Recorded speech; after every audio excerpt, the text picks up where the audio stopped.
In today's video, I'm going to teach you how to use CapCut to add and edit pictures in your video projects.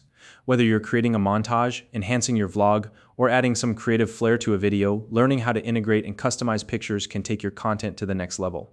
CapCut is a versatile video editing app that's user-friendly and packed with features, making it a favorite for creators of all skill levels. If you haven't already downloaded CapCut, it's free and available for both mobile and desktop, and if you don't already have an account, you can use the link in the description to get started. Now let's dive right in and transform your projects with pictures. First, open the CapCut app. You can either start a new project or open an existing one that you're already working on. This creates your workspace where you'll be able to add and edit your pictures seamlessly. Once your project is open, look at the bottom of the screen for the overlay menu. Tap on it, and then select the option to add overlay. This feature is what allows you to layer images or videos on top of your main footage, which is key for creating a dynamic composition. From here, tap on the Photos tab at the top of the screen and browse through your camera roll to select the picture you want to use. If you're working on the desktop version of CapCut, you can also simply drag and drop your photo directly from your computer's file explorer into the timeline. Either method will import your picture into your project, making it ready for editing. Once you've chosen your picture, tap Add to place it as a new layer on the video timeline. You'll notice the photo appears as a separate strip, which means you can move and adjust it independently from the rest of your footage. Now that your picture is in the timeline, let's talk about editing it. In the preview window, click and hold the image to move it around.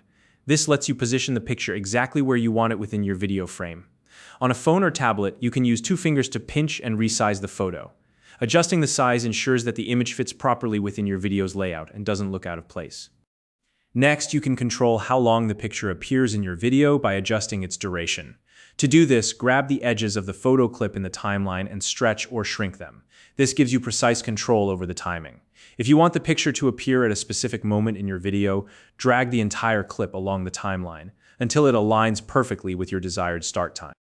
When you're ready to enhance your picture, tap on the photo layer and explore the toolkit at the bottom of the screen here. You'll find several editing options. First, under Adjust, you can modify settings like brightness, contrast, and saturation. These controls are great for fine-tuning the visual quality of your image, ensuring it blends well with the overall look of your video. If you want to change the mood or tone of the picture quickly, head to the Filters section and apply one of the preset options. Filters can dramatically alter the look and feel of your image, and they're perfect for achieving a consistent aesthetic. If your picture doesn't fit the video frame perfectly, you can change its size and aspect ratio. This step ensures that the image integrates seamlessly into your project without awkward cropping or distortion. And for portrait photos, you can use the Retouch tool to smooth skin and enhance facial features. This is especially useful if you're working with close-up shots and want to polish the appearance of your subject. To make your video more engaging, you can add motion effects to your picture. Tap on Animation, and you'll find options to create entry or exit animations. For instance, you can make the image fade in, slide across the screen, or zoom in as it appears. These animations add a dynamic element to your video and help draw the viewer's attention. If you ever decide you no longer want to use the picture, deleting it is simple. Just select the photo clip in the timeline and tap the delete or trash can icon. And don't worry if you make a mistake. CapCut includes undo and redo options, so you can experiment freely without fear of losing your progress. And that's it. You've just learned how to add and edit pictures in CapCut, from importing your images to customizing their appearance and adding animations. With these skills, you can create videos that are both visually appealing and uniquely yours. If you have any questions or tips of your own to share, feel free to drop a comment below. If you found this video helpful, please like and subscribe.